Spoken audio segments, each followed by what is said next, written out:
So Survivor Series is almost upon us in 4 weeks or so at the time of this video. And this is the season where logic makes no sense anymore. Because they throw logic every season nowadays, since this is the new tradition. Like years ago, there was always a storyline. They didn't have brand-on-brand warfare. That was bragging rights, and even then they had a storyline to do it. The first time this happened was when WWE did the storyline with SmackDown vs. Raw back in 2005, and there were heels and faces teaming up. And yeah, you didn't know why they were teaming up. It made no sense because some were faces, some were heels. Shawn Michaels was on the team, and he has bad blood with almost everybody on that team. Yet he decides to team up, captain the team, even though most of them don't even like him. And then you got Team SmackDown filled with guys that hate Batista. Eddie Guerrero was supposed to be on there, which would have been awesome, but sadly circumstances happened. And Randy Orton, who has beef with virtually everybody in that team, they had to coincide with each other and work together on this in a brand warfare.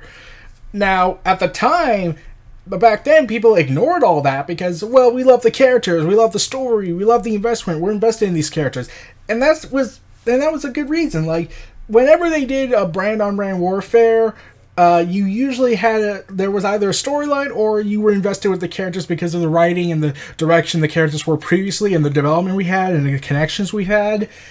But now when you do that, it's confusing. Like, the reason why I gave 2016 Survivor Series a pass was because they made logical sense. Like, yes, logic made no sense during the build-up, but logic eventually did rear its ugly head, well, at least to Vince at least, on the pay-per-view matchup, which was still awesome, and possibly the best Survivor Series match I've ever seen. And they did interwove storylines that were going on, like Chris Jericho and Kevin Owens, Roman Reigns and Seth Rollins' relationship issue, Braun Strowman's Path of Destruction. Then you got the Wyatt family invasion, the Wyatt family team up with Randy Orton, and you got AJ Styles and Dean Ambrose. And then Shane McMahon was there because Baron Corbin was put out. And then he showed up at the show, so that was pointless. So, yeah. But this time, you see, if they didn't add all those interwoven storylines to connect with one another, that wouldn't have worked. The match still would have been awesome, but the story just wouldn't be there because the logic wasn't there.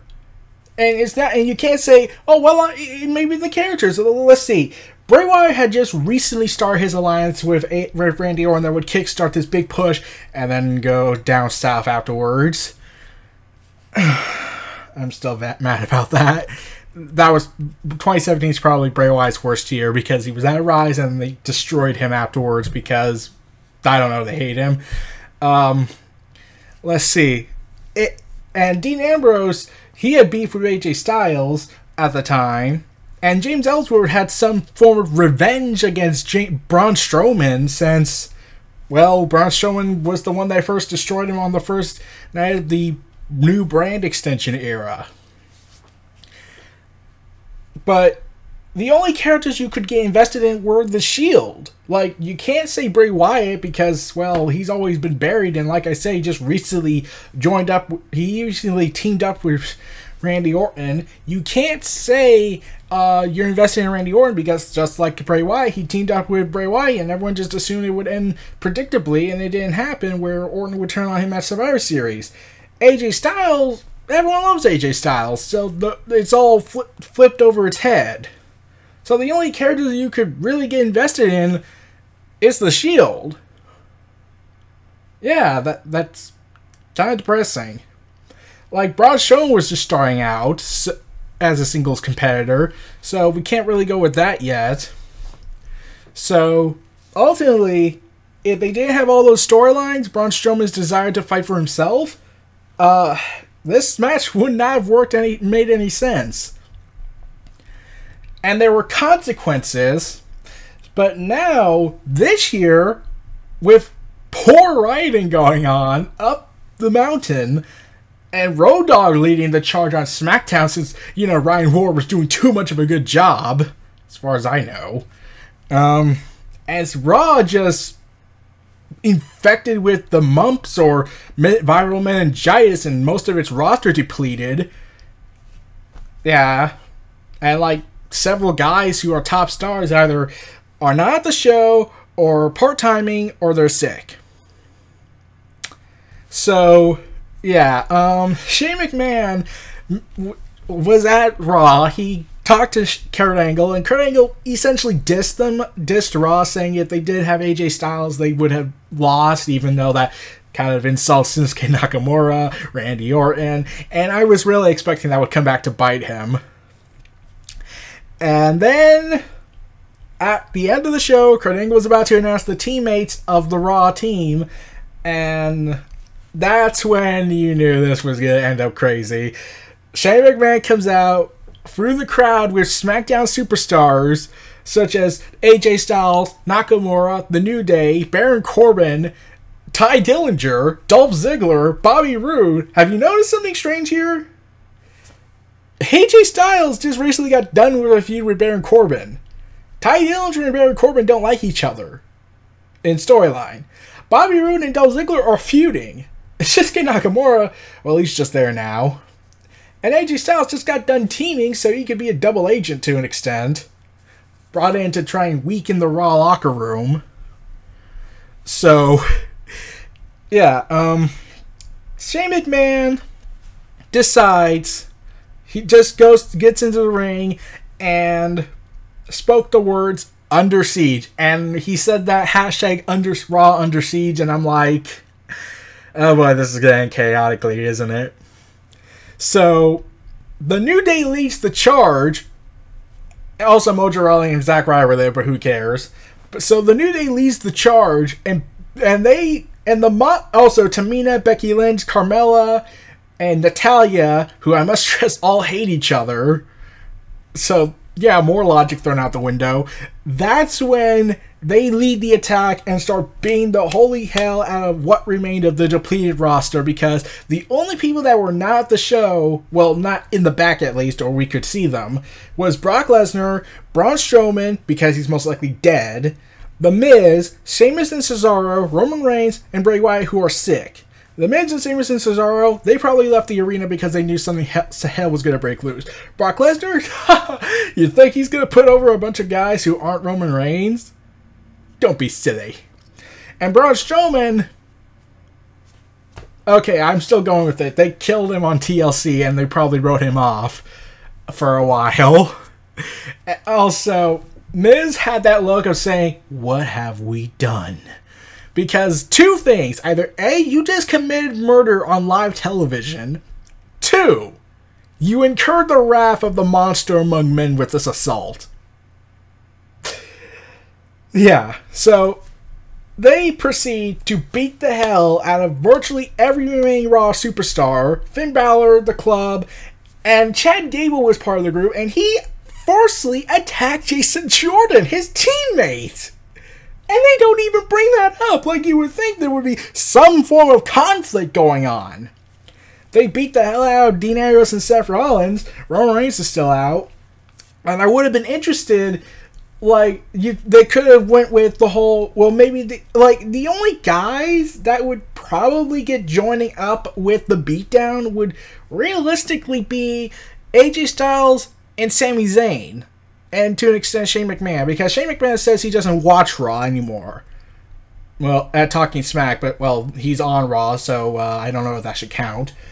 But Sami Zayn and AJ Styles, well, AJ Styles shot Raw on Talking Smack after the Superstar Shakeup, saying Raw always takes all the top guys after we build them up, which is true.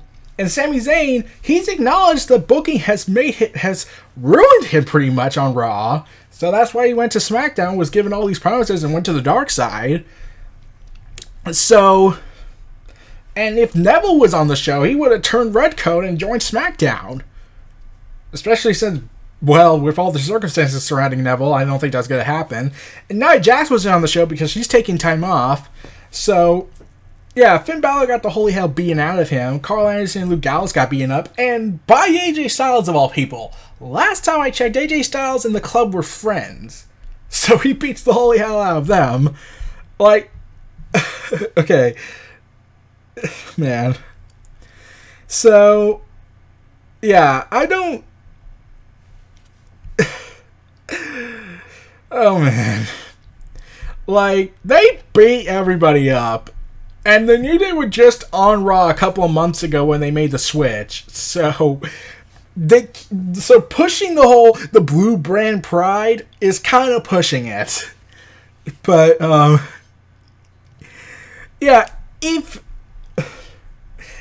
they went ahead and Kurt Angle dissed SmackDown, because of what happened earlier in the night where he said that AJ Styles was the only valuable guy that SmackDown had, which was essentially insulting everybody, including Shinsuke Nakamura. I must stress Shinsuke was there as well. But they never acknowledged that. I was expecting them to do that. And then Kurt Angle is dragged. Well, not dragged. He's walked to by Rusev and Baron Corbin. Also, Baron Corbin beat up an intern. That was pleasant. And Shane McMahon just gives the deed of saying this. At Survivor Series, I want you to bring your gold medal, what's left of your roster, and we are all going to finish what we started. Oh, it's true. It's damn true. And... Okay.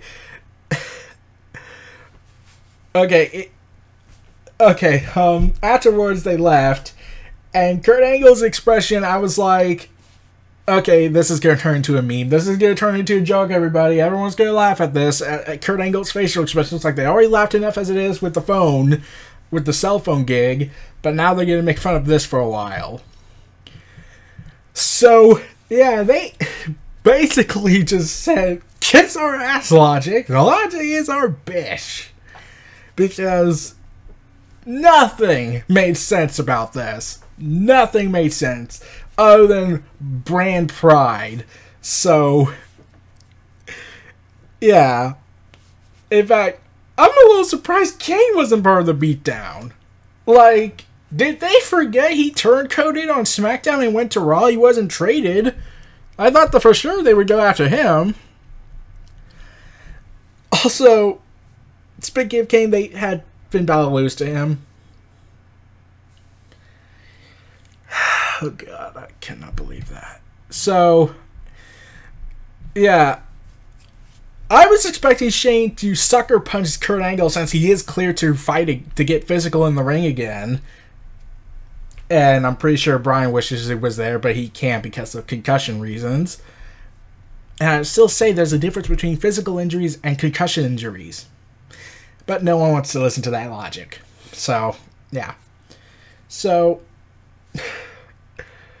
okay, so basically all the SmackDown guys, good guys and bad guys, went full-on gangsta and beat the holy hell out of all of Raw. Matt Hardy was also beaten down. And Shane McMahon went from this good guy to really a villain. And there's no explanation for why heels and faces are working together. And you can't use the argument, well, I'm more invested in the characters and the action and whatnot. Like, that would have worked back then. This is now where logic is the supreme thing that needs to operate here. All the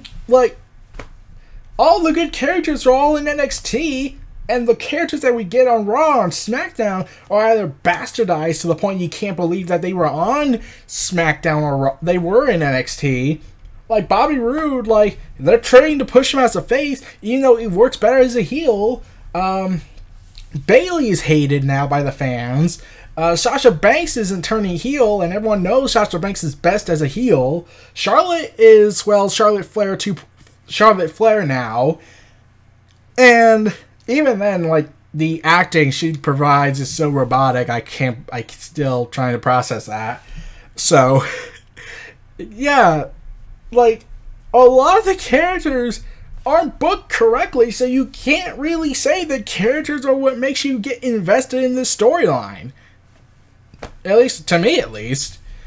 So, yeah, like, there's a reason why they only did it once in 2005, and bragging rights to an extent several years, 5 years later, is because they either had a story or you cared about the characters.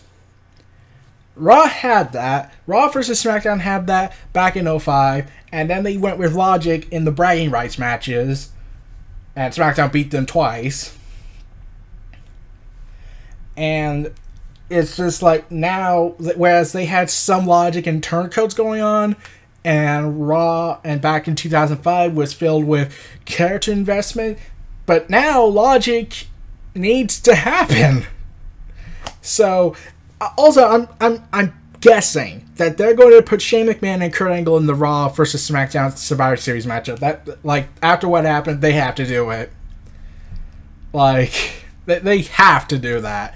It'd be a Hallmark reset, Hallmark nostalgia match with Kurt Angle and Shane McMahon fighting after the last time they fought ended with Shane being thrown into a glass King of the Ring sign, and it was nearly concussion for that. Yeah. So, yeah, this segment was just bonkers to me. It was just like, oh god, like, okay, I want to like this storyline. I really do. But the logic isn't there. And even if you took out the logic, the characters aren't there. Because you can't get invested with a lot of those characters. Like AJ Styles and Sami Zayn, they're most likely the ones that would make sense being part of this mob mentality. And Sami Zayn was the only one making sense here when he said, I will fight Raw, but I will not serve a tyrant, aka Shane. And Kevin Owens also has a shot to go after Raw, but he's currently at home with his family because there was a situation that no one knows about, but he's giving his support, and whatever happens, really hope they're alright. So, this was my thoughts on the Raw Under Siege segment. This was Neo Reality Entertainment. Feel free to like, comment, subscribe, and donate. Stay tuned for more.